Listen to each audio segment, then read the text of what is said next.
अंधेरे बेचैन दिख रहे हैं, वो आया है इंकलाब लेकर। ये नफरतों का निजाम बदले, हिकारतों का कलाम बदले, अगर ये रहबर नहीं बदलते तो अपना लहजा अवाम बदले। वतन की रेत मुझे एड़ियां रगड़ने दे, मुझे यकीन है पानी यहीं से निकलेगा। ये किसने कहा आपसे आंधी के साथ हूं, ये किसने कहा आपसे आंधी के साथ हूं, मैं गोडसे के दौर में गांधी के साथ हूं। एक ऐसा मुश्किल दौर है जब सत्ता में बैठे हुए सत्ताधीशों ने नफरत को अपना परमानेंट हथियार बना लिया हो। ऐसे समय में कांग्रेस पार्टी देश के हर कोने में जा करके मोहब्बत की बात कर रही है, प्यार की बात कर रही है। और इस जो कार्यक्रम का नाम है वो न्याय पथ है। न्याय पथ यानी कि इंसाफ का रास्ता।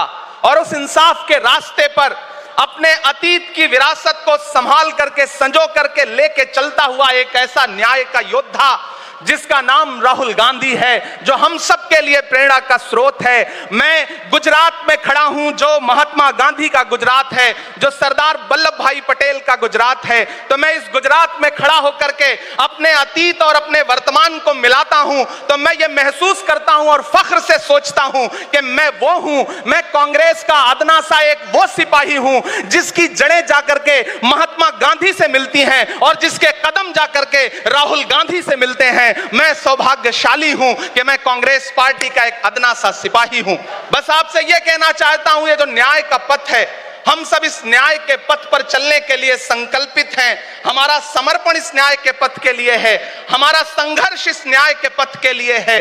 मेरे भाई, के उत्तर से लेकर के दक्षिण से लेकर के गुजरात से लेकर उत्तर प्रदेश तक कांग्रेस यही तो है। कांग्रेस यही तो है, देश को समेटने और एकजुट करने का नाम कांग्रेस है। मुझे याद है कि जब कन्याकुमारी के साहिल पर खड़े होकर के, समंदर के साहिल पर खड़े होकर के हमारे नेता राहुल गांधी जी ने कहा था कि मैं 4000 किलोमीटर चलूंगा, एक नारा लगाऊंगा, नफरत छोड़ो भारत जोड़ो। हम सारे लोग उनके कंधे से कंधा मिला करके, उनके कदम से कदम मिला करके 4000 किलोमीटर चलते रहे। मैंने देखे हैं राहुल गांधी जी के पांव के छाले, मैंने देखा है उनका बहता हुआ पसीना। लेकिन हम आपसे पूछना चाहते हैं और इस स्टेज पर मौजूद कांग्रेस पार्टी के अपने तमाम वरिष्ठ नेताओं से भी यह निवेदन करना चाहते हैं कि जिस पथ पर, जिस इंसाफ के रास्ते पर राहुल गांधी इस मुश्किल वक्त में निकले हैं, हम उस लड़ाई में किस तरह से, कितने जोश के साथ राहुल गांधी जी के साथ खड़े हैं, यही तय करेगा। राहुल जी ने कहा है कि अगला निशाना, अगली जीत, अगला राज्य जहां कांग्रेस पार्टी जीतेगी वो गुजरात होगा। तो याद रखिए कि हार तब होती है जब ठान लिया जाता है, हार तब होती है जब मान लिया जाता है, जीत तब होती है जब ठान लिया जाता है। अगर हमने ठान लिया कि जहां से आज सत्ता के शीर्ष पर बैठे हुए लोग नफरत परोसने का काम कर रहे हैं, असमानता का काम कर रहे हैं, संस्थाओं को कुचलने का काम कर रहे हैं, उनके खिलाफ अगर हमने उन्हीं जड़ों में जाकर के मेहनत की, हिम्मत दिखाई, तो मुझे पूरा यकीन है कि जिस तरह अंग्रेजों के खिलाफ लड़ते हुए कांग्रेस पार्टी ने इस देश को स्वतंत्रता संग्राम के जरिए आजादी दिलाई थी, तो यह लड़ाई भी उस स्वतंत्रता संग्राम से कम नहीं है। उस लड़ाई का नेतृत्व महात्मा गांधी जी कर रहे थे, तो इस लड़ाई का नेतृत्व राहुल गांधी जी कर रहे हैं और हम सारे लोग राहुल गांधी जी के साथ खड़े हैं। हो सकता है कुछ लोग इस सफर में, इस मुश्किल सफर में छोड़ के चले गए हों, उन्हें नजरअंदाज करिए और एक नई पीढ़ी, एक नई ऊर्जा के साथ राहुल जी के साथ खड़ी हो। मैं तो कहना चाहता हूं कि कांटे गुल के साथ नहीं चल सकते हैं, बुज़दिल खुल के साथ नहीं चल सकते हैं, रास्ते में जो छोड़ गया उसे जाने दो, सब राहुल के साथ नहीं चल सकते हैं।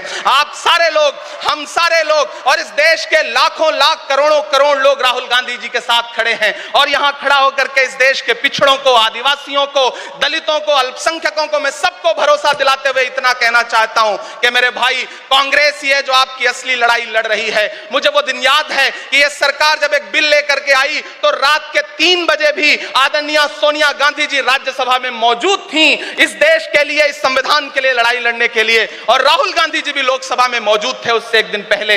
जिस संजीदगी के साथ वो लड़ाई लड़ रहे हैं, हम सारे लोग उनके साथ खड़े हैं। और मैं ज्यादा भाषण नहीं करूंगा, जाते जाते बस आपसे इतना कह के जाना चाहता हूं साथियों कि यह न्याय का पथ और एक छोटी सी कविता और उस कविता का जो शीर्षक है, उस कविता का जो हीरो है वो मंच पे मौजूद है। मैं चाहता हूं पीछे तक एक बार दोनों हाथ उठा करके तालियां बजाएं। मैं अगले 1 मिनट के कविता सुना करके यहां से आपसे विदा लूंगा।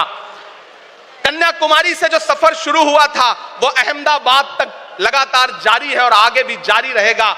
और कल ही राहुल जी परसों बिहार से लौटे हैं, तब यह कविता मैं सुनाता हूं कि उदास मौसम बदल रहा है, उदास मौसम बदल रहा है, धुएं का पर्वत पिघल रहा है, दिलों में लावा उबल रहा है। सुबह सुबह जब हुजूम लेकर सफर पे निकले तो यूं लगे है कि जैसे सूरज निकल रहा है। वो चल रहा है, वो चल रहा है। वो कह रहा है कि नफरतों से जो दिल है टूटे मैं जोड़ दूंगा। एक नारा नफरत छोड़ो भारत जोड़ो, एक नारा नफरत के बाजार में मोहब्बत की दुकान खोल ली है। वो कह रहा है कि नफरतों से जो दिल है टूटे मैं जोड़ दूंगा। वो कह रहा है हर एक दरिया हर एक तूफान को मोड़ दूंगा। सुनो सितमगर न समझो डर कर मैं अपने लोगों को छोड़ दूंगा, सितम की गर्दन मरोड़ दूंगा। सितमगरों की हर एक ख्वाहिश हर एक साजिश कुचल रहा है, वो चल रहा है, वो चल रहा है। अंतिम पंक्तियां पढ़ता हूं कि जमाने भर की तमाम माओं ने हाथ उठाकर दुआएं दी हैं, जमाने भर की तमाम माओं ने हाथ उठाकर दुआएं दी हैं, तमाम बच्चों ने इस तपस्वी का माथा चूमा बलाएं ली हैं। जो नफरतों का जहर भरा है ये बन के शंकर निगल रहा है, वो चल रहा है, वो चल रहा है। मोहब्बतों की किताब लेकर लबों पे अपने गुलाब लेकर, मोहब्बतों की किताब लेकर लबों पे अपने गुलाब लेकर, सुनहरे रंगों का ख्वाब लेकर वो आया है इंकलाब लेकर। बलाएं रास्ता बदल रही हैं, फजाएं खुशबू में ढल रही हैं। ये नफरतों का निजाम बदले, हिकारतों का कलाम बदले।